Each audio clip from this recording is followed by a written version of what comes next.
This episode of Primitive Culture is brought to you by Audible.com, offering more than 180,000 titles for smartphone, tablet, and desktop. To get a free audiobook of your choice and to help Trek FM at the same time, visit audibletrial.com/trekfm. And also by Enterprise in Space, an international program of the non-profit National Space Society. Find out how you can help science and education and become a virtual crew member aboard the NSS Enterprise Orbiter by visiting enterpriseinspace.org. And if you want to join the conversation and share your thoughts on this episode, join the Babel Conference, our listeners group on Facebook. Just type BABEL into the Facebook search field. We look forward to seeing you there. This is Tim Russ, Lieutenant Commander Tuvok on Star Trek Voyager, and you're listening to Trek FM. Open your mind to the past. Oh, this may mean something. I've been coerced into watching tonight's movie. You do have books in the 24th century. It's a primitive culture. I'm just trying to blend in. Some people think the future means the end of history. We haven't run out of history quite yet.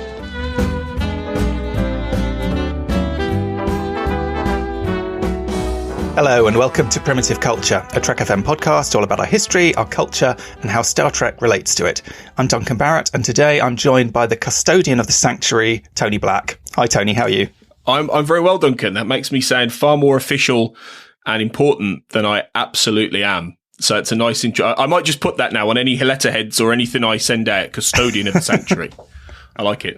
That can be your like, I don't know whether you've ever done the Trek Profiles podcast, but at the end of that, you get given a kind of official position within the Federation. That could be yours. That'll be mine. It made me wonder, though, actually, what inspired the name, The Sanctuary? This is obviously another episode where we're going to dig up one of your recordings. Although in this case, I think one that never went out. So this is a genuine premiere. But what was behind the idea of the name The Sanctuary? I'm curious. It actually came from the episode Past Tense in Deep Space Nine and the idea of the Sanctuary District.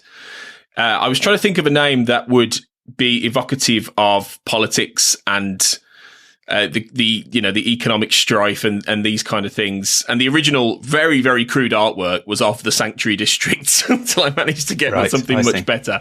It just felt like quite an evocative name that did have some relevance to some of the things we were talking about. Yeah. So, it's not as good as Primitive Culture. Not that you're fishing for that, but it's not. But it wasn't too bad. In nearly 5 years, I don't know if I've come up with a better title than Primitive Culture. So, but no, that's very interesting. So it's a kind of ironic sanctuary. I don't know. I was sort of imagining something like a Bajoran temple or something like that, some place where people go to discuss, great weighty topics. But yeah, the Sanctuary District. Maybe you're not the custodian in that case. You might actually. Yeah, I won't have reject that idea. Yeah. Anyway, tell us a little bit about this episode that we're going to be putting out today, because this is one that you recorded back, I don't know, whatever it is, a year or so ago, but never quite made it out in the first instance, right? That's right. This was recorded, I think, around May, possibly May, June of 2020, which was a little bit after the intended date, really, that would have been perfect for it, which you may well be listening to it on. But this is an episode that I'd titled in my head Evolving Federations, and this was recorded with a Star Trek fan called Mike Slammer, who hosts a very good Star Trek podcast on my podcast network. We made this called We Are Starfleet, which is ostensibly about Star Trek Discovery, but is also going to cover Star Trek Strange New Worlds and maybe the Star Trek Starfleet Academy show, if that ever comes along, that's rumoured. So he knows his Trek, Mike, and he joined me for a conversation about a classic what-if idea, basically. What if it wasn't the Vulcans who landed in 2063 on what became First Contact Day? What if it was any of the other major Star Trek races, whether it's the Romulans, whether it's the Borg, the Cardassians, or the Klingons, and what happens then? And we went into a hypothetical scenario of what might have come of humanity in that alternate future post World War III. Would we have even seen a federation? I think we conclude in a lot of these these what ifs. No, is the answer. We got lucky, basically. Yeah. Well, I think that's exactly a point that's made. We got quite lucky with the Vulcans, for sure. But it was just a very interesting conversation to have, because when you really dial down and think about it, there are so many different paths that this could have gone down, depending on who actually showed up at the door. It's interesting, and I mean, in some ways, this kind of discussion, it can seem sort of frivolous insofar as it's like you're discussing things that never happened. But there is a whole history, there is the idea of counterfactual histories. I think way back in the 1930s, Winston Churchill was writing counterfactual histories. And, some serious historians have put a certain amount of thought into these kind of experiments, really kind of historical thought experiments of how things could have gone a different way. I always think it's interesting, as someone who writes about the past, to try to engage with the uncertainty of people in a given moment. So, for example, something I've written about many times is D-Day. Well, we all know that D-Day was a success, and that obviously, the Allies went on to win the war. At the time, D-Day was a massive gamble, and for anyone, listening to the radio or reading the newspapers or whatever, the level of, let alone anyone, fighting on the beaches and, actually taking part in it, there was a real kind of question mark as to what was going to happen. And I suppose sometimes these kind of what-if scenarios help us to remind us that, history isn't just something that's set in stone, even if it happened before we were born, even if it happened, in Star Trek's perspective, First Contact Day is kind of a part of not ancient history, but it's, it's several hundred years ago from the perspective of most of our characters, but that it could have gone differently. And it's always struck me, one of the things I love about First Contact, the movie, is I don't think they ever mention that it's going to be the Vulcans who arrive, do they? Up until the point that ship comes down. Because I remember the very first time I saw it in the cinema, and I feel like a lot of things about that film had been spoiled one way or another. If you were a Star Trek fan who was digging for information and reading the magazines and probably looking on whatever very basic websites existed around that time. But I had no idea that it was going to be the Vulcans. I don't know why it didn't occur to me. They kept talking about first contact with another species, and I was like, oh yeah, that sounds important. And for some reason, with all the stuff with the Borg going on and all the drama, it never really occurred to me to think forward to who that species might be. And then at the end, when the Vulcans come down, it's a big reveal. It's kind of a twist in a sense, and it makes sense retrospectively, I think, because that movie is essentially the starting point or the jumping off point for Enterprise as a series in some ways, where the Vulcans play a big role, and we see that relationship between Earth and Vulcan as very key to the kind of pre-Federation era. It all that almost seems like a kind of fait accompli. It seems exactly like, talking about D-Day, this is something that was always going to go in this direction. But in fact, if you think about it, Next Generation, did they have any Vulcans? They had the guy in Lower Decks. They really steered clear of Vulcans. Deep Space Nine as well. They had that one Vulcan character, I think, in the Marquee. I can't remember if there were many others. There was the Vulcan captain, wasn't there? That Cisco had a bit of a right towards the end, and that, I think, yes, that very much sort of anticipated this kind of narky Vulcans of Enterprise, that these kind of superior, arrogant, difficult ones. But Next Generation had sort of, in trying to step away from the original series, had, I think, really tried to step away from the Vulcans. So to bring them in at that point, I never really thought about it this way, but it is also a kind of nostalgia for Star Trek, isn't it? Just as the characters in the movie are nostalgic for First Contact Day, which to them is this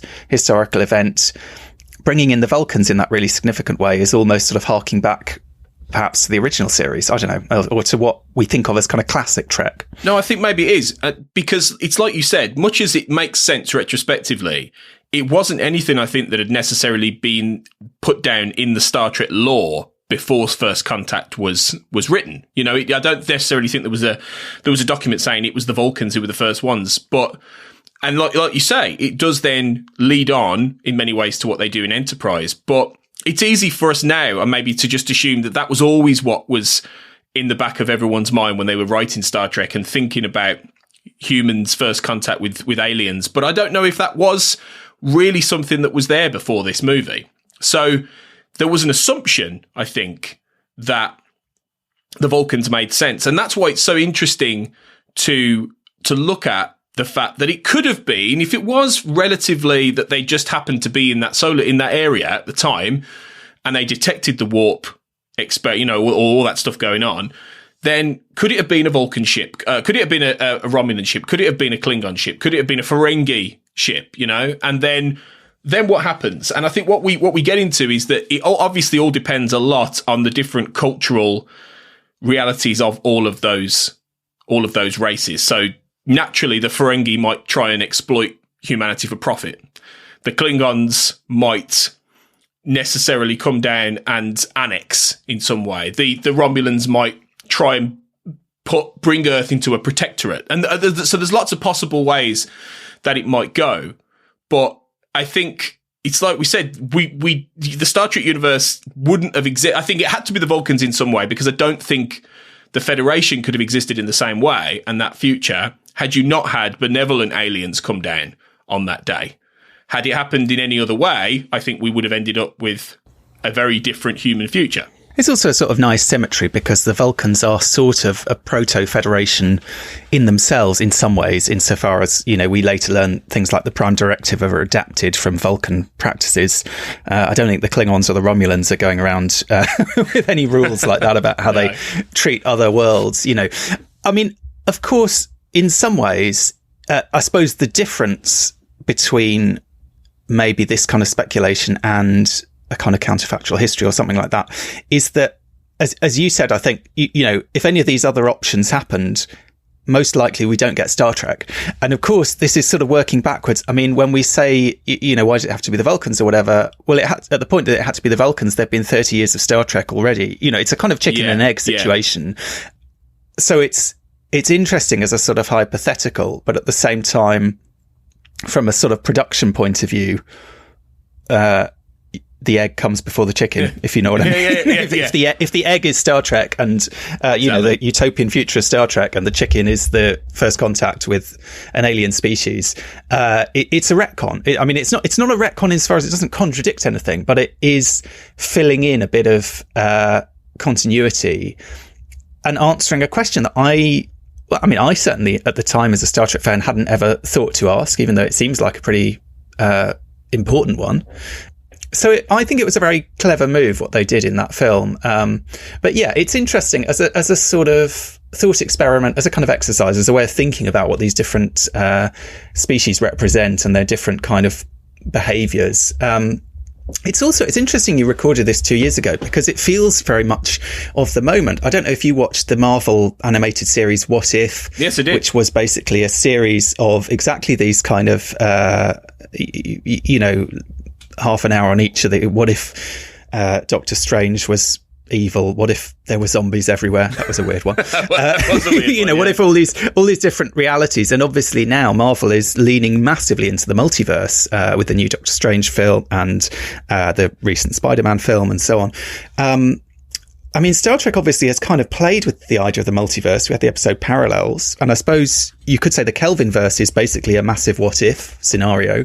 And with Picard Season 2, I don't think this is too much of a spoiler because it's in the trailer.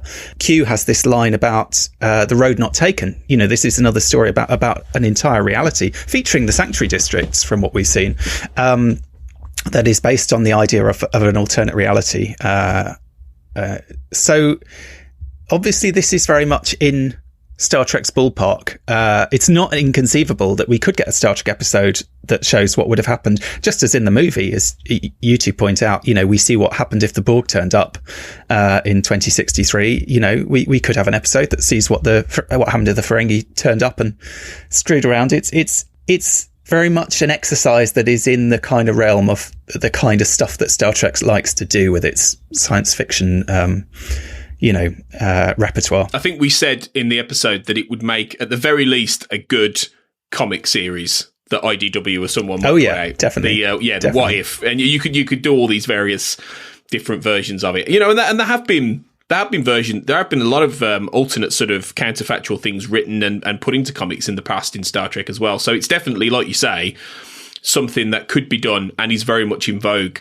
So on that basis, hopefully people will get something from it. I think that it is basically a question that sort of doesn't date in some ways, because the only way it would date is if Star Trek introduces another race that is as important and as iconic as the ones we cover, and that will take quite a long time to do, and it's probably fairly unlikely at this point now. So I think it maybe is one of those episodes that can be listened to at any point, really, because the question will always be the same. You know, the what if it wasn't the Vulcans. So yeah, hopefully it will. I think it will appeal to anyone who likes those kind of stories. And I've always loved that counterfactual stuff. You know, I can't get enough of that. I think it's fascinating, and certainly where Star Trek is concerned. There's another interesting point that you raise actually in your discussion, which is what is the impact of the Vulcans, not just on Earth and, you know, peace and post-capitalism and all this wonderful stuff that happens, but specifically on Zephyr and Cochrane, because obviously there's this big disparity in the movie between Cochrane, the kind of drunk, lecherous, grumpy, difficult guy who builds this rocket, and then Cochrane, the noble, aspirational hero who, as you point out, we see later in the premiere of Enterprise.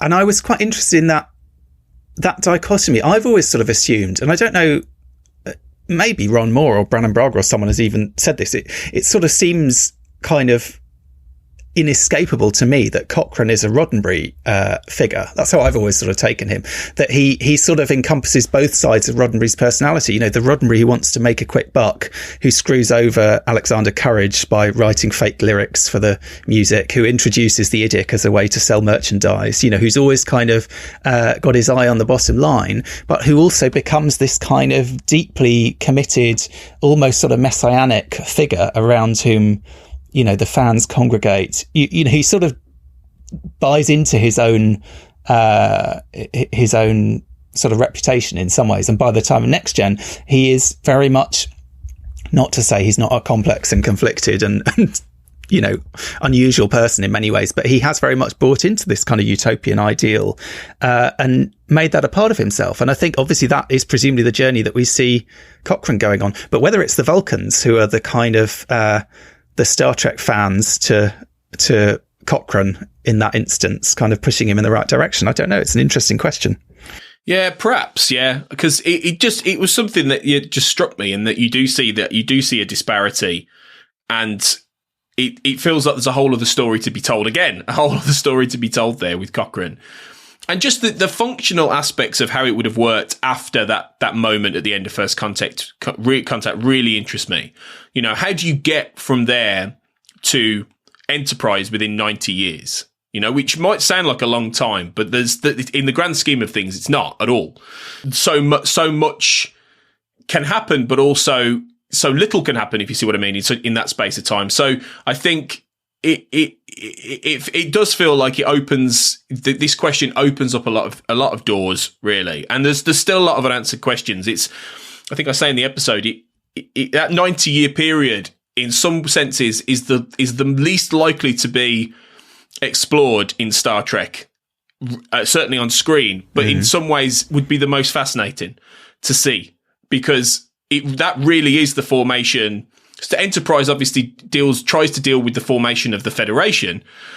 It doesn't quite fully get there, but it tries. I'd love to see the formation of how we got to Enterprise, you know? And that would be a fascinating story. I'm sure it's been maybe told in certain Star Trek novels and things like that, but I don't know. I feel like that still is a big grey area. And this is essentially the moment and the question that leads to that. It's the jumping off point, isn't it? It's the reason that in that Mirror episode of Enterprise, they use this as the kind of jumping off point for the Mirror universe, right, in a sense. Although obviously, presumably the Mirror universe was different before that point as well. But it's sort of implied that this is the key moment of divergence somehow, or a moment where things could go in different directions. Yeah. But I think you're right. That would be a fascinating story to tell. I mean, I always thought Enterprise started off a bit too Star Trek, if you know what I mean. They could have pulled it back a bit. On the other hand, I suppose it's the hardest part to tell, because it's the bit where you really have to make sense.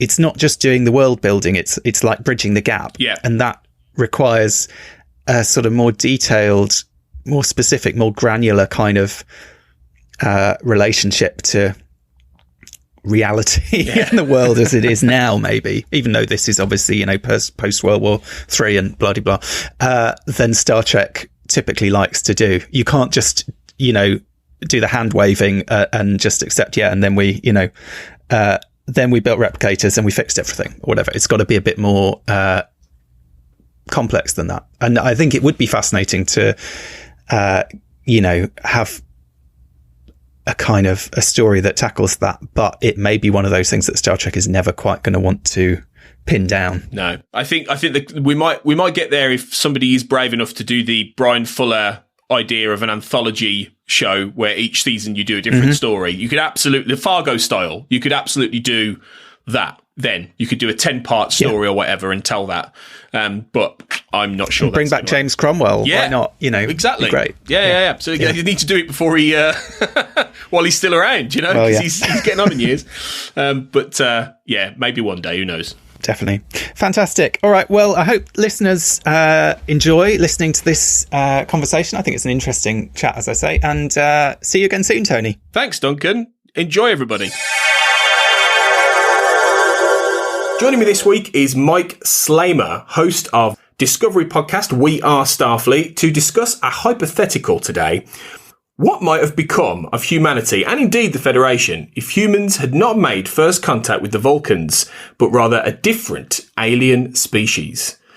So, Mike, it's great to finally talk to you. As I say, you've been doing We Are Starfleet, and you're doing great work on that, getting into Discovery. So it's really nice to finally be able to podcast with you. Thank you. Thanks for having me on, Tony. I really appreciate you. Oh, it's a pleasure. So let's talk about our topic today. It is, of course, the foundation stone for Starfleet and the United Federation of Planets, the whole idea of first contact. In 2063, after decades of World War and post-atomic horror that defined the mid-21st century in Star Trek's universe, as seen in the movie First Contact, Zefram Cochrane makes his first warp drive trip beyond the solar system with the help of the crew of the USS Enterprise E, thereby attracting the attention of the Vulcan Empire passing through nearby. The film ends with a prototypical Vulcan landing in Montana, Earth's first official contact with an extraterrestrial species, and from that develops a century in the universe of progress from a depleted, near wiped out territorial race to a united Earth, a unipolar system, and the first voyages of Jonathan Archer's Enterprise. The question we're asking today is, what if, however, the Vulcans were not the ones who first arrived? What if it had been the Romulans, or the Cardassians, or even the Klingons? What if Earth's collision with alien life, an event both hugely political and spiritual, had led to further war, conquest, and even self-destruction? What if, basically, they hadn't been so lucky? Would Starfleet ever have existed? Would the Federation? Would Gene Roddenberry's utopian future have been halted before it even began? So, in general, Mike, before we get into all this, what do you think? Do you think that they had a lucky escape with the Vulcans turning up? I think they couldn't have gotten any luckier. And in our previous discussions, when we first started talking about this a little bit, the more I think about it, the more I am firmly convinced that the only way that humanity could have become a spacefaring species is with the Vulcans or the Romulans in a different capacity, and we'll get into that. Yeah. Okay, that's interesting. There are different facets to look at all this. The moment of first contact in Star Trek is one of those things I think that almost is taken for granted, given that we're centuries ahead of this moment when we're in all the Star Trek series. And there's only a few instances where, and particularly the movie, as I say, where it is expressly focused on. But I mean, it would be for our culture, for our world, the single most important moment in human history. That moment where an alien spaceship lands, you realise you're not alone in the universe, and it begins a process, particularly a process after a period of devastation. I mean, this is a huge point, not just for the rest of the Star Trek universe, but for humanity in general, this whole moment. the chemistry and the right mathematic calculations that would have to come into play for creating the perfect environment for first contact in the Star Trek world to happen, that can be another episode of The Sanctuary in the future. Yeah, definitely. Because you mentioned, the Earth goes through such massive devastation. World War III occurs.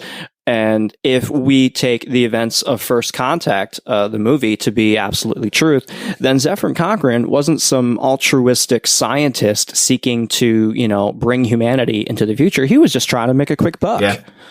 He just wanted to retire to a little island, get some Mai Tais going, if any of those islands existed anymore following the devastation. Yeah. But it brings into thought, what if? There's a lot of what ifs involved. What if it wasn't Picard on the Enterprise E? What if it was Kirk who came back? What if it was Janeway who had come back? I think, a lot of those events would have transpired a little differently, but ultimately we would have wound up where we are because at the end of the day, it was the Vulcans who landed. Mm. Yeah. And I mean, the very fact of the whole thing taking place in the first place is being one big predestination paradox, in that the only reason that Cochrane ends up being able to do this is because the Enterprise are there and the crew are helping him.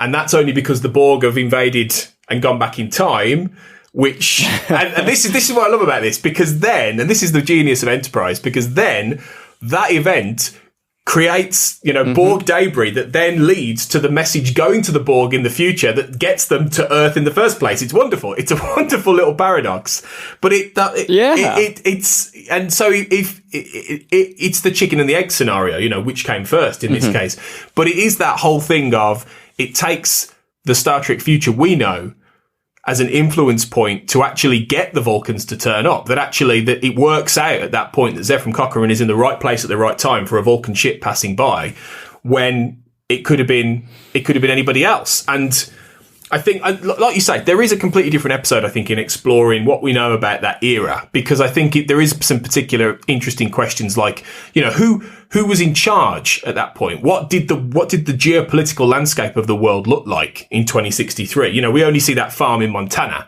It seems like a lot of the nation states have collapsed. It seems like there isn't really civilization as we know it today. Scarily, only 40 years in the past. But there's talk of things like the Eastern Coalition and all this kind of thing. And that's a completely different podcast. But I think the idea is, like you say, Cochrane is there to make a buck. He's thinking of it more in an economic sense. But, when they turn up, who do the Vulcans deal with? This is what I keep wondering. Do they deal with... Does Zefram Cochrane suddenly have to become a politician? He doesn't strike me as the type. No. But then there is that episode of it's Broken Bow, isn't it? I think, where you do see Cochrane. I'm sure you do, and he's in like a suit, isn't he? And there's that moment where he's giving a speech, and he's older, right?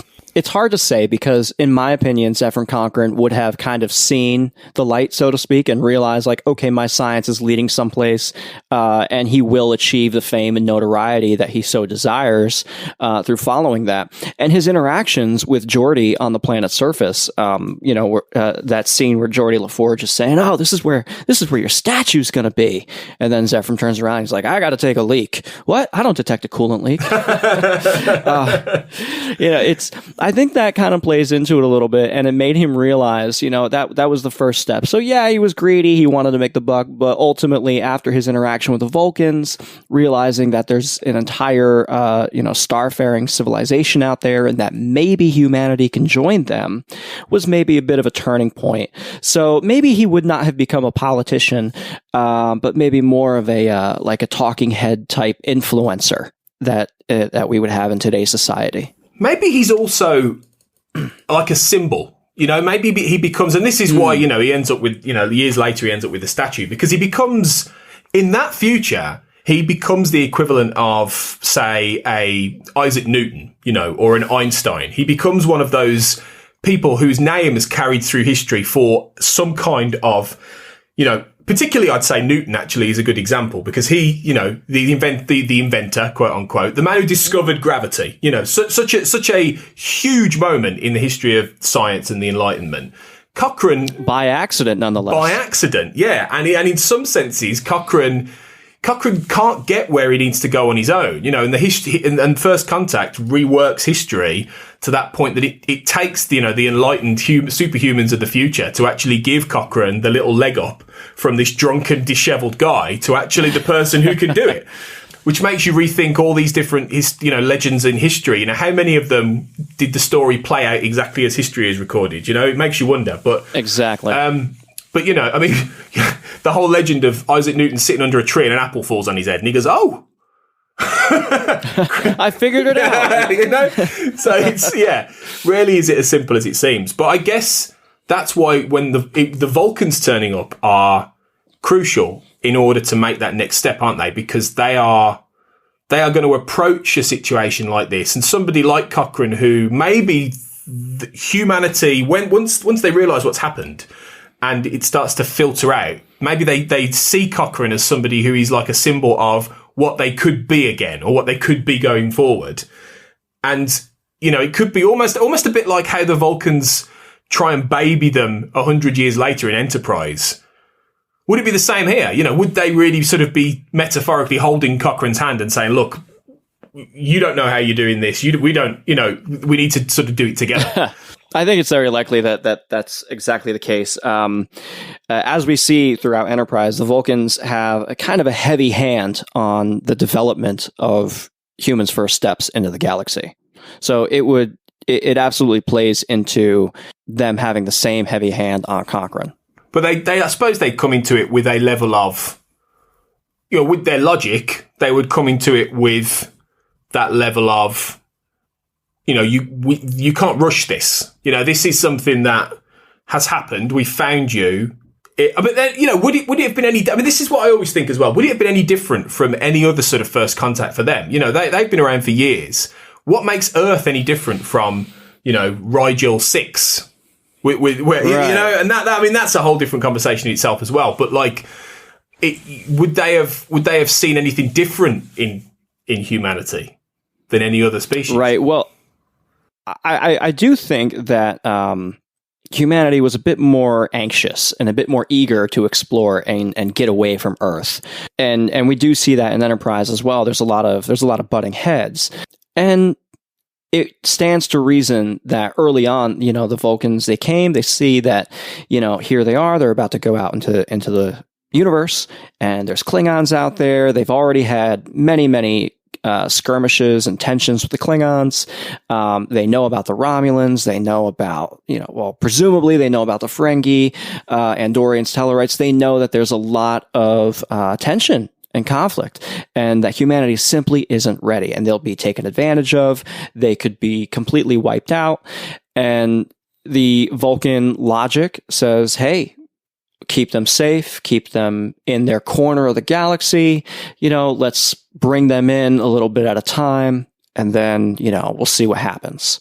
So I think a little bit of that Vulcan science experimentation and a little bit of curiosity and a little bit of wonder surrounding like what these very smart, very clever, ingenuitive, and highly emotional people would do. Yeah. Being that temperate sort of side to it, absolutely, which is where it would have differed from many of the other examples here. Exactly. And I mean, you mentioned the Romulans, so let's start there. I mean, you know, the humans obviously at that point don't know any different. You know, they've got to go on is science fiction. Where, you know, let's assume that Star Trek didn't exist in the Star Trek universe itself. Maybe they've had Star Wars. Maybe they've had, you know, all these different sci-fi movies. The Thing, Independence Day. Maybe they've had all that stuff. So they've seen all the traditional sort of alien stories. But they wouldn't have known any different when someone turns up. So when the Romulans arrive, would they have been any different from the Vulcans in the first, besides the fact they look the same, essentially, they look very similar? Would they have approached Earth in any different kind of way, even if their motives were completely different ultimately?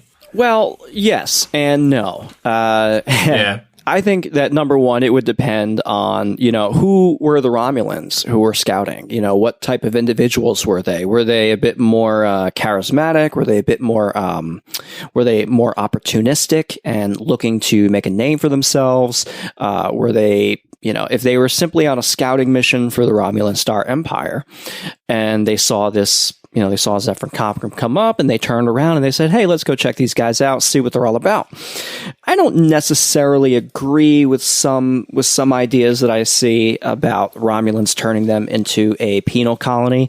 There's a comic book called Star Trek Deviations that comic publisher IDW put out.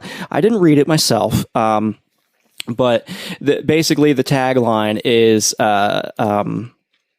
if I can remember correctly, penal colony prisoner William Riker discovers some secret, that then there's some prisoner who is holding the secret to humanity's quest for the stars, and it's one of those takeaway what if type beta stories that only would exist in the comics, and I don't think that the Romulans would come in and be like, oh no, you guys are all now a penal colony. I think that would be 100% realistic if they were the Cardassians, but with the Romulans, I think they're a bit more. They let their curiosity lead, a lot like the Vulcans, and they would handle it in a more emotional manner. They would absolutely make first contact. They would very tentatively judge the situation. They would judge that Earth as a whole is very chaotic and ripe for being taken advantage of. Yeah, they would have maybe seen opportunity, wouldn't they? In a different way to some of the other races in Star Trek history. Because they're not like Ferengi and they're going to approach them from a purely capitalist perspective, but they are in the business of exploiting resources. They are in the business of, in many cases, colonization or some kind of, would they have brought Earth into their broader empire as a territory, as a colony, if not a penal colony, if not like turning humanity into like workers and slaves, but sort of bringing them in as a protectorate and bringing them in as more of a, expanding the borders of the Romulan Star Empire and sort of suggesting it's in your best interest, guys, almost like the mafia. It's in your best interest to pay us protection money because there's some terrible people out there. And if you're in our empire, then you're protected. And then they have like a Romulan governor sort of take over and sort of run the place. I could well see them doing that, and Earth not really having much say in it because they don't have nearly the resources to fight them off.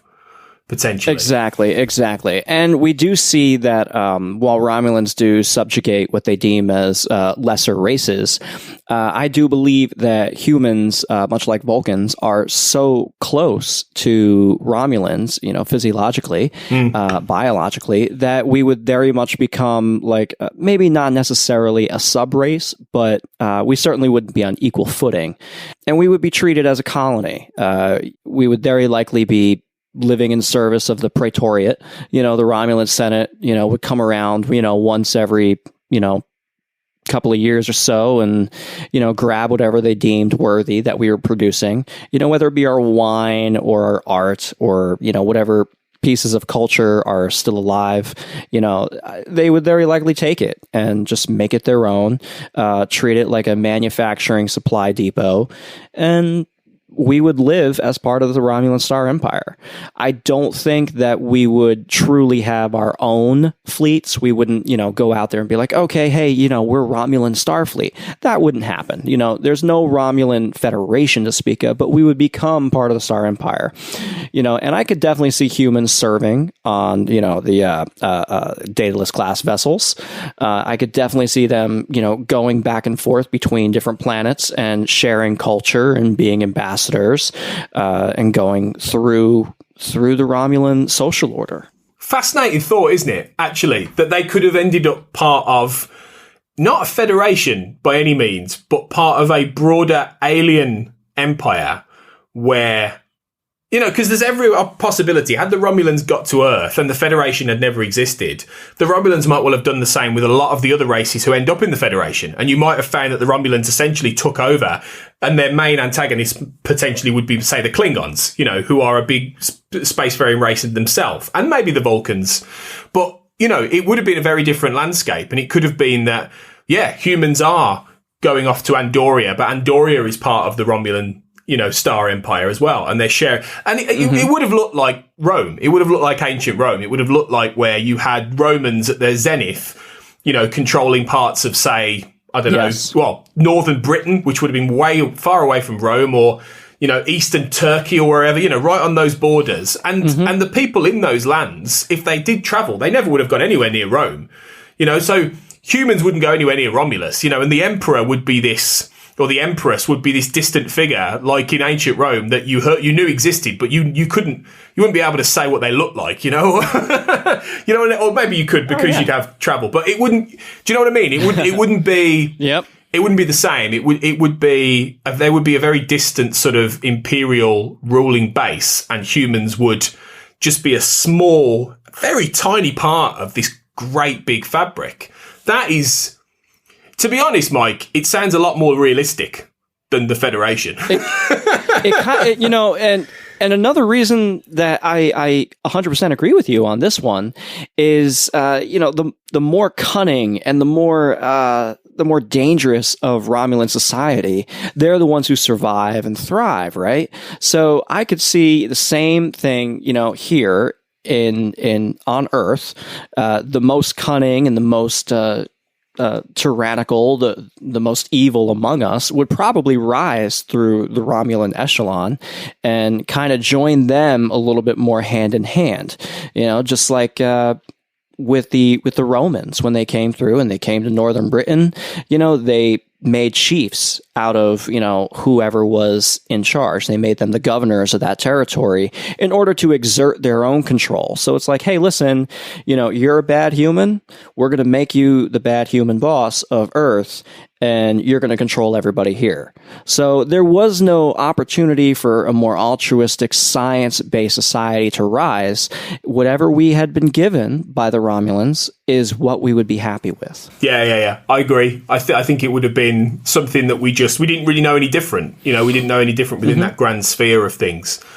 You mentioned when we were talking about it, you wondered if we might alternatively be seen as kind of like an experiment, akin to how the Zat Vash in Star Trek Picard used the Borg artifact.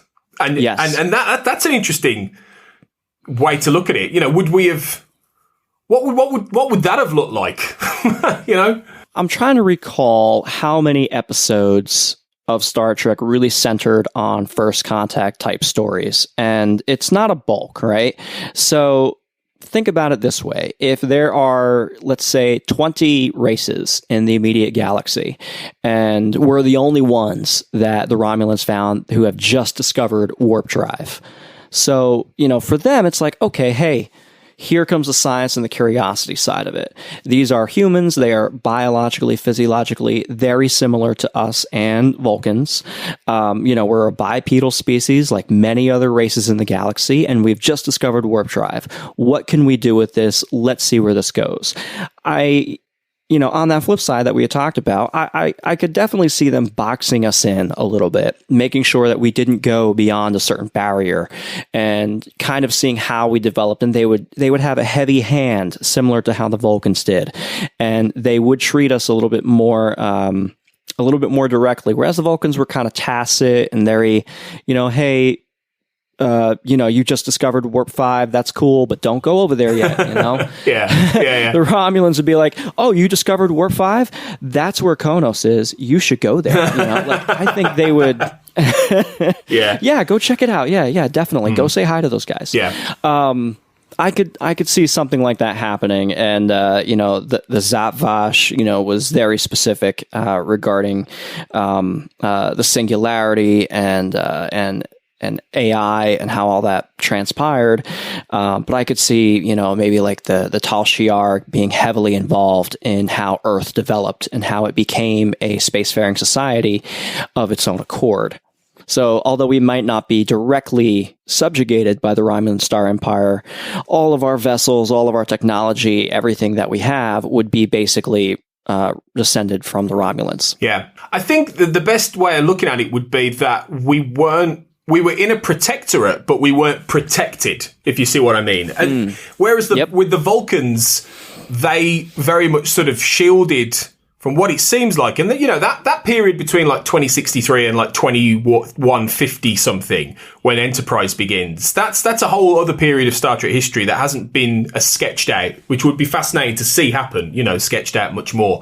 That period before we get to the formation of Starfleet, before the Federation. Yeah. But that period is fascinating because that's the period where the Vulcans really stamp their mark on human culture, and that's how they help humanity build a unified Earth government. And that in itself, again, we're spiraling off to different podcast conversations here, because that in itself is a fascinating idea. How do we get from a post-Third World War society to a unified world government that no set of cultures in the previous 4,000-5,000 years ever managed to make happen?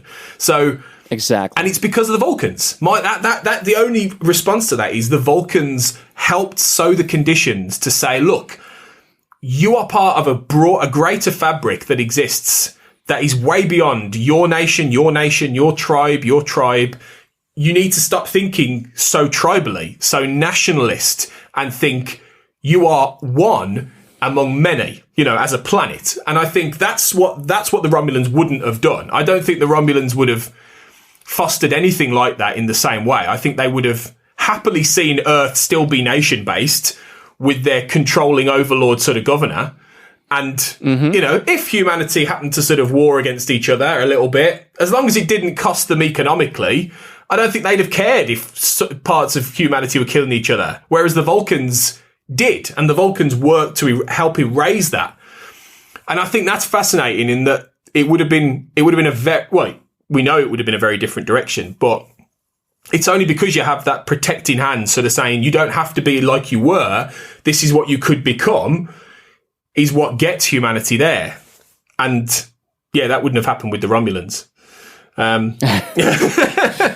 Would it have happened with any other alien species though? I mean, would it have happened with species that are more physically alien, visibly alien, like Andorians, Tellerites, the kind of aliens that are on the doorstep, essentially galactically? What if they had turned up? Would it have been a different story? Yeah, absolutely. I think you don't really need to look too much further than our own issues with race and culture on the planet today. The Andorians and the Tellerites, Andorians, if you just were to click on a Google image and pull one up, they got these funny little antenna, blue skin, and Tellerites, similarly, they have, I was going to say it, they're ugly. They're ugly. Yeah, there's no getting around it, is there? They look like, there is no beating around it. They got these big pig noses, these deep sunken eyes. Some of them have these little canines. Others have like some like big horns and teeth growing out. So let's say, for example, the Andorians came down. And they're kind of they're a little aggressive. They're a little off-putting. And I don't know that humanity in 2063, coming out of World War III, would have been very accepting of that. I think they would have viewed them primarily as an antagonist, and would have said, "Hey, if Zephyr Cochrane would have pulled out that shotgun that he was hiding underneath his coat and blown him away, and that would have just set off. Maybe that's where the mirror universe comes from. I'm sure I'm sure there's a comic, or it could even be in A Mirror Darkly, where you see the history of that. I'm sure that something like that happened, that they just pulled a gun on the alien or the Vulcans and just shot them. I'm sure it is. Yeah, I think you're right. Yeah, I was directly referencing In A Mirror Darkly. That's it, isn't it? Yeah. That touch off point, Yeah. Does that explain everything? No, not exactly, but yeah, but similarly, Andorians, the Tellerites, I think they are a little bit too far removed for a pleasant first contact experience with humanity. Mm-hmm. And, them being brought in as part of the Vulcans' introductory plan for humans to outer space, if you will, the 5-step program, it makes sense that the Andorians and the Tellerites are somewhere around step 4. Yeah. Hey, listen, you guys, get over your own stuff. Stop fighting. Here's space. We have good-looking ears. Those guys have blue skin, and they have pig noses. It's all fine. We're all friends.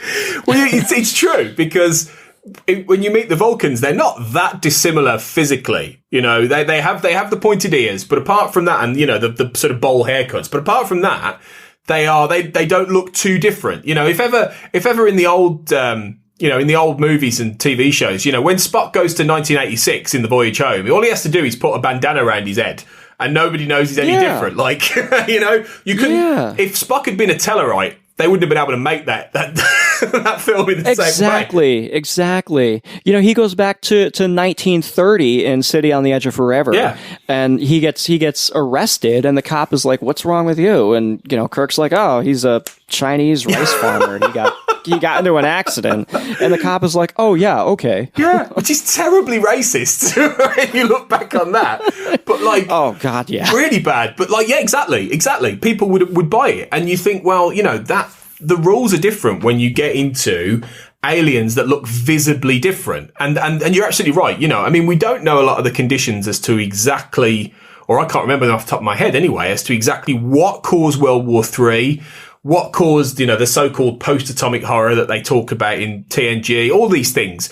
But it's probably not difficult to assume there was some kind of nation-based conflict that was fueled in no small part by problems about immigration, xenophobia, the kind of things that we're finding that are causing problems today, and that are fueling a lot of the things that are going on in Western civilization, let's face it, all over the place. So, it's not hard from our perspective to sort of see how they might have got to something like that. So to then try and think, okay, humanity have got past this war, presumably with the billions who died, those left are thinking, do you know what? We can't do this again. We can't go through all this again. We've got to change. We have got to change the way we think. So, in a much bigger way than after the Second World War, that you started to see a lot of countries engage a lot more with socialist programs, welfare states, things like that, to actually give things back to a people who had been quite shattered by conflict. So in this case, it would have been on a massive scale. So they would have embraced the Vulcans' ideas, probably, in no small part, and gone, okay, cool. But if it had been a Tellerite guy turn up with his face, or a brittle Andorian, because I suppose that's the thing with Andorians. They're just very brittle, aren't they? Defensive. Yeah. You could imagine... You say the wrong thing, you look at them the wrong way, and hey, that's it, man. You're getting a phaser to the face. Right, exactly, yeah. Diplomatic incidents galore. Whereas if you insult a Vulcan will just go, curious. And then just get on with their day. Yep. And that's the thing. Can you imagine the amount of initial defensiveness that the Vulcans would have faced, actually, thinking about it on those terms? Aliens, a different culture. They would have soaked it all up, probably, because they have the logic to think humans are irrational. This is all part of the process, the 5-step plan, as you said, right? Yes. Whereas other alien races wouldn't have done that. You wouldn't have had Andorians, maybe Tellerites, have the patience to put up with humanity. That's true. That's true. Would they have even bothered to land? That's another question. Yeah. It's one warp vessel.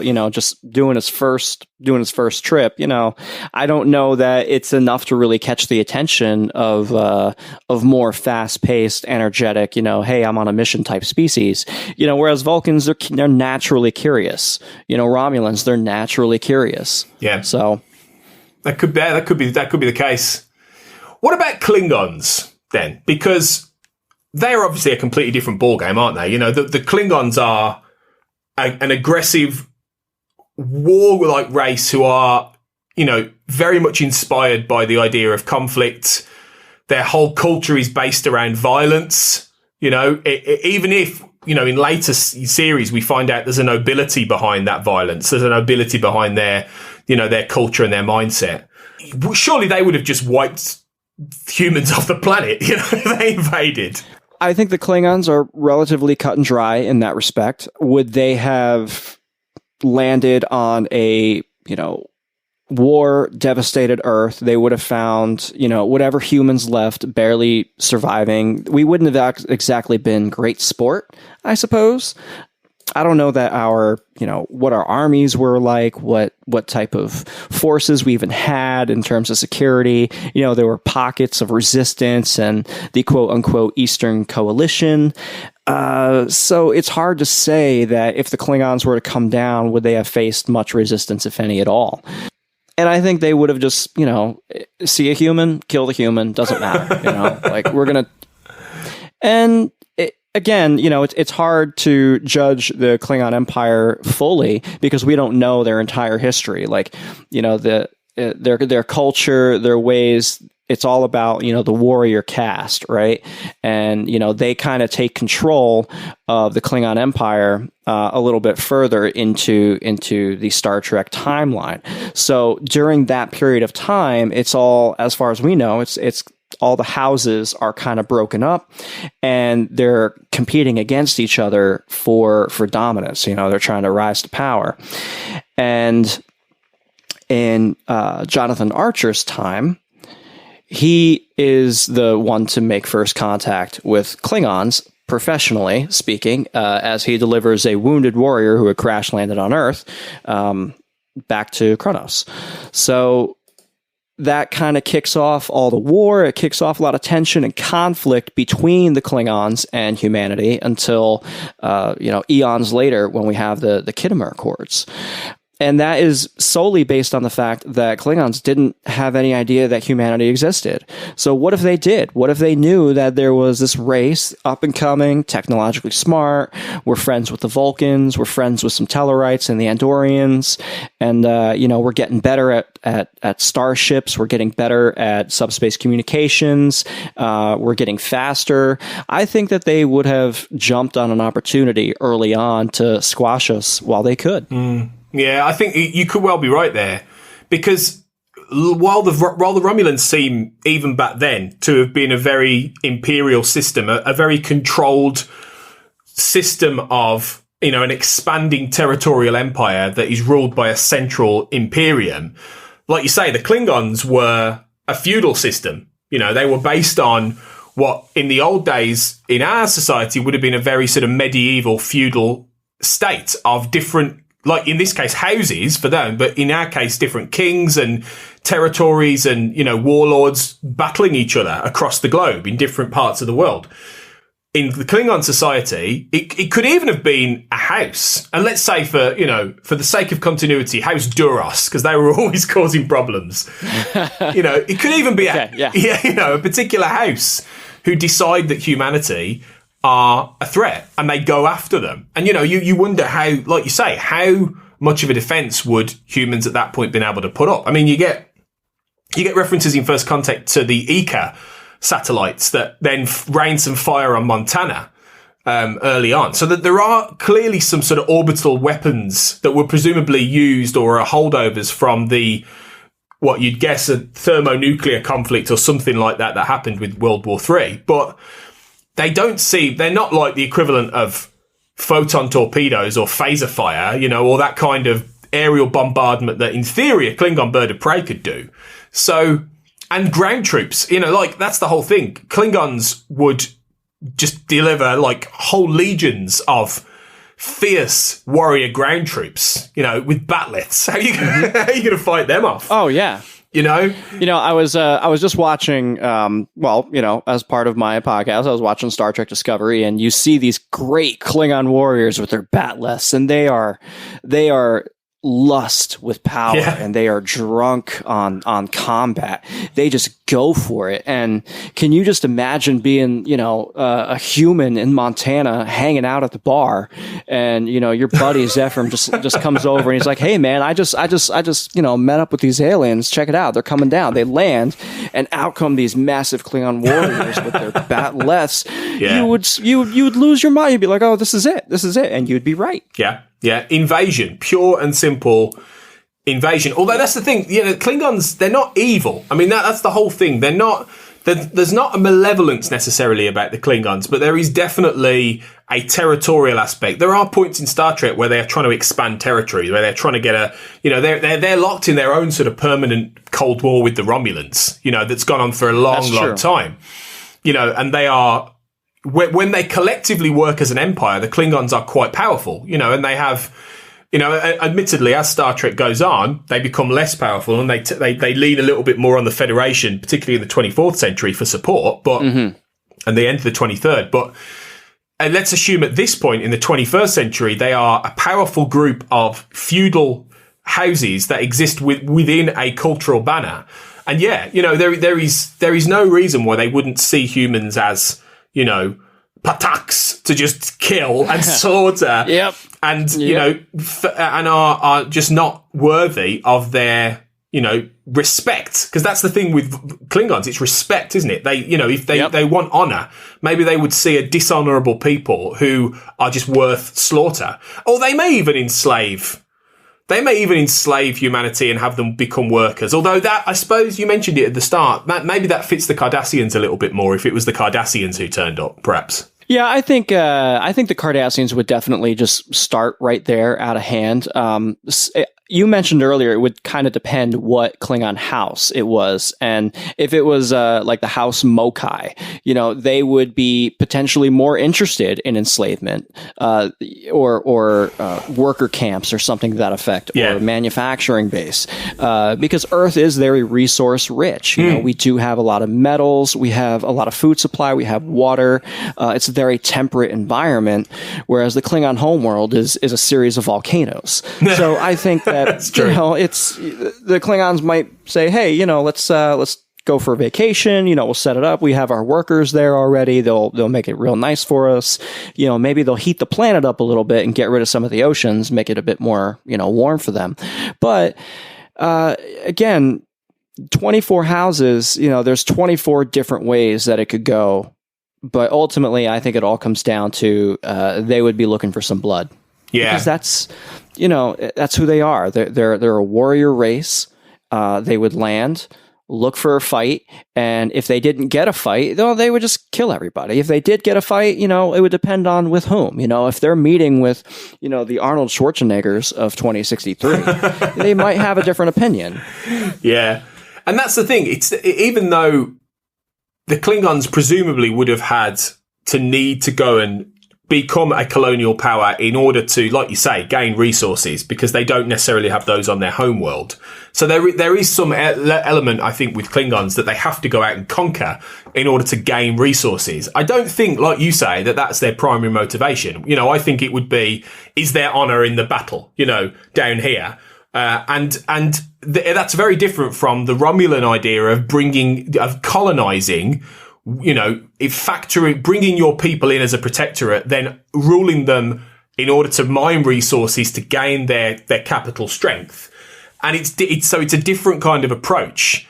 And that's something that the Cardassians probably would have done in more of a brutal sort of, I suppose they would have done what they did to the Bajorans, wouldn't they? They would have just put everyone in camps and just had them working in that sense. Just shipping all that raw material back. We would have had a space station up in orbit to process everything. And Deep Space One. Yeah. Yeah, Deep Space One. I think that's certainly, something I would love to see explored in one of the aforementioned, Star Trek Deviations comics. Yeah. What if the Cardassians had come down? Yeah. Treated Earth, we'd be a colony labor camp. All of our resources would be mined, sent up to Deep Space One for processing, or Terok Nor, it would be Terra Nor, maybe. Yeah, very good. Yeah, I like that. Yeah. And we would have been commingling. We would have been in a constant fight for our own freedom. Maybe trying to take over the space station, and it just would have been a constant struggle. And we'd have to wait for another Federation to come along and free us from that oppression. Yeah, definitely. That's a fascinating idea, isn't it? The what if we were the Bajorans? What if they'd done to us what they did to them? Yeah, definitely. And it's entirely possible that would have happened. I suppose the only other major sort of possibility for what would have happened is one that sort of does happen in First Contact, which is the Borg. But I think the Borg, let's assume that the events of First Contact are separate.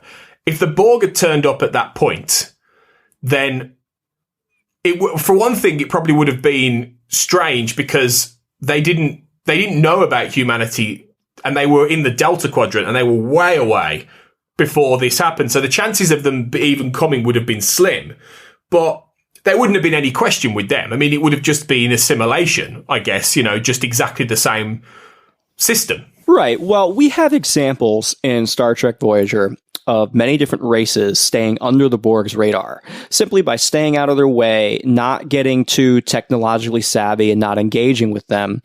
And there is that one race who basically lives right at the Borg's doorstep. And it's just a farming community. They lay low. And, the whole story goes where they actually, one of their kids is infected with a parasite, a virus. And then they're going to let their child be assimilated. And then that virus will kill off the entire Borg and allow them to proceed. That's Icheb, by the way, who meets his end in Star Trek Picard. He does indeed. Yeah. Man. In harrowing fashion. In harrowing fashion. I'm just thinking about that. And I think that, let's say, for example, a Borg cube was just happened to be flying by Sol System. Zefram Cochrane goes up, he does his thing, comes back, the Borg say, hey, that's interesting, let's go check it out. I don't think that there's enough technology specifically on Earth at this point in time that would actually be interesting to the Borg, that they would find relevant. I think that they would very likely come over, scan, be like, oh, okay, so they have warp. That's interesting. Let's log it and catalog it, send it back to the Borg Queen of the Delta Quadrant for further analysis. And then they would continue on their way. Because honestly, at 2063, the World War III devastation, were uninteresting. It's as simple as that. And the only other, let's say they did decide to assimilate us, I think that they would just scoop up Montana. I don't think that they would go out of their way for, hey, let's go and pinpoint every direct survival colony that's down there. Let's just find the one guy who flew the ship. We'll grab that. We'll grab some stuff around it, and then we'll head out. Yeah, it's a really interesting way of looking at it, isn't it? Actually, yeah. Take what you need, as opposed to what will further achieve perfection. Because that's the thing, isn't it, with the Borg? It's different to a malevolent alien race that would just come in and wipe everyone out for the fun of it. The Borg are looking for perfection. They're looking for a very specific idea. So they're looking to assimilate culture and idea in order to... So that's true, isn't it? That's a really good way of looking at it. What is the benefit for them in, I know in First Contact we see that they have assimilated the entire world, but that's for dramatic purposes. What is in real terms, also, Yeah. Yeah. That's when they do that in First Contact. That's very specific to prevent humanity from ever becoming a problem. If it's 2063 and here's where time travel gets funky, right? So if we're in original 2063, and the Borg come by and then they're going to fly away, it would take too many resources for them to assimilate the entire planet and be worthwhile. They would just keep going. Yeah, that's true. Yeah, it's because that's the assumption is that they wouldn't, and I think you're right. I think you're onto something there. Yeah. It's very interesting to consider that, really. Even if I suppose, as we say, the Borg are probably a long shot in terms of the what if of this happening. What about the Ferengi? You mentioned the other races, that outside of like Cardassian's Borg. What's your thoughts on the Ferengi? Well, I mean, I was going to say that we end this on a lighter note because I was going to say, what about the races where it could have ended in a good way or a decent way alongside similar ways to the Vulcans? I genuinely think the Ferengi might be in that bracket. Ostensibly, you might think that the Ferengi would be a negative aspect, alongside the others, but the Ferengi aren't. They're not a race of conquerors. They're not a race of enslavers. They're not I know Next Generation tried to paint them at first as being, the new enemies, but very quickly everyone went, nah, no. And they, DS9 did a brilliant work of retooling them into 20th century capitalists, basically, which is fantastic. So if we look at them on the basis that is what they're like, I think they would have just seen, to an even greater extent than the Romulans, financially opportunity. And I think they would have maybe helped restore the essentially what we have now. They would have helped restore neoliberalist capitalism within nation states, and they would have helped to sort of profit ultimately from human resources, that maybe if they helped Earth become again a working, functioning capitalist productive system, then it would ultimately help their landum, would ultimately help them on a financial sense. So it might not, we wouldn't necessarily have become the progressive culture that they are in the Star Trek universe, but we might have been able to get back to some level of civilization, with the Ferengi. I don't know. What do you think? Yeah. I tend to agree with you. I also think, as made evident, there is one episode of Voyager where the two Ferengi who were launched through a wormhole while testing a warp hub or a wormhole, originally in Star Trek: The Next Generation, I think it was a little brilliant piece of connecting the two shows together. Yeah, it's good. The Ferengi land on this planet, and they kind of. These are two very opportunistic, they're alone, they're by themselves, and they land on this planet, and they kind of reshape that planet society to treat them as like gods, to bring them all their goods, and they get real greedy, and then Janeway comes down, and she's like, I'm just not going to stand for this, and changes the whole situation. So I do think that there could be something like that, where the Ferengi come in, and they don't necessarily act like our captors, or they act as though they are, a malevolent spacefaring species, but they might, similarly like to the Romulans, kind of take advantage and, all the, what do we produce? We have diamonds, we have gold, they would take all this, combine it with their latinum, and we would be giving, a percentage of everything that we have to the Ferengi, in a similar way that we would with the Romulans, except we would be part of the Ferengi, the Ferengi Trade Alliance? The Ferengi Commerce Authority, I think, is it? Yeah. Something like that? Yeah. Something like that. Yeah, we would just become a part of it. And I think, we would become big traders, and instead of having great, vast starships dedicated to exploration, we would have great, big, vast starships dedicated to finding the next product. Totally. And this might ultimately be the most realistic. I said that about the Romulan example, but if anything is going to happen in the future involving aliens, they're more than likely going to be capitalists, and it's going to be about resources. Because if similar sort of civilizations have grown, I'm not convinced they're going to be these holier than thou, logical, wizened, spacefaring races. But I think I like the idea of the Ferengi playing a con job. Definitely. I think that's a great take there, Mike, because they totally would try and just think, well, these humans are a bit stupid.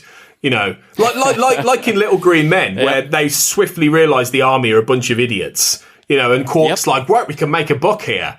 So they would very quickly go, these humans are a bit dim. Like, we can totally pretend that we're either gods or that we're like, something from their culture that will make them go, oh, okay, we look up to you, when they're thinking, right, we know what we're going to get out of them. Yeah, I think definitely could see that. Absolutely.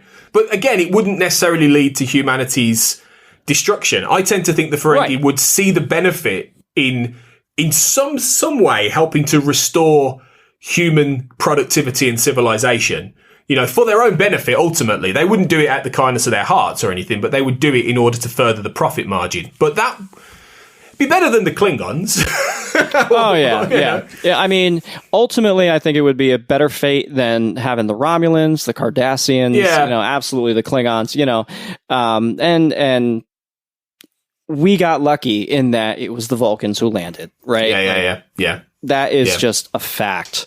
There's no denying it. But the Ferengi, it's a very logical course for society to take. Yeah, no, it is. The only other races I could think of that were nice, quote unquote nice, that maybe might have turned up. They're not really spacefaring races. It's races like the Betazoids or the Deltans, who are these very sort of empathic, in the Deltans' case, just horny. I was going to suggest, like, what if the Rysans came over? Oh, wow. Yeah. They just turn everything into, like, Space Vegas, It'd just be like one big, pleasure planet. Would that be so bad? Well, I'm not sure, Mike. I don't necessarily think it would be, to be honest. So, from all our conclusions today, the race we want are the Rysans. Team Ryza. Although I'm pretty sure, wasn't Ryza controlled by the Orion Syndicate? I believe originally it was. So I get the feeling maybe that's what might happen. The Ferengi maybe, but then we probably would get like a crime syndicate come in and the mafia come in and run. Turf wars. Yeah. We'd get involved in some turf wars, yeah. Yeah, maybe. That is the genuine other possibility, actually, that a crime syndicate could get involved. But, who knows? I mean, it's a fascinating idea to explore. And like you say, I think there'd be loads of really interesting what-if comics or something like that made out of this idea. Yeah. You could do a whole series, what if the Romulans, what if the Klingons, what if the Ferengi? I think that'd be fascinating. So if there's any comics, writers, artists out there, you heard it here first, guys. This is a winner, It's a winner of an idea. It's been fun looking at this with you anyway, Mike. I mean, I think ultimately, we can conclude that humans got lucky in a big way. And it would be, in most of the situations, I think the idea of the Federation probably would never have happened, realistically. And we wouldn't actually have the Star Trek universe to talk about. But yeah, very interesting thinking about the possibilities.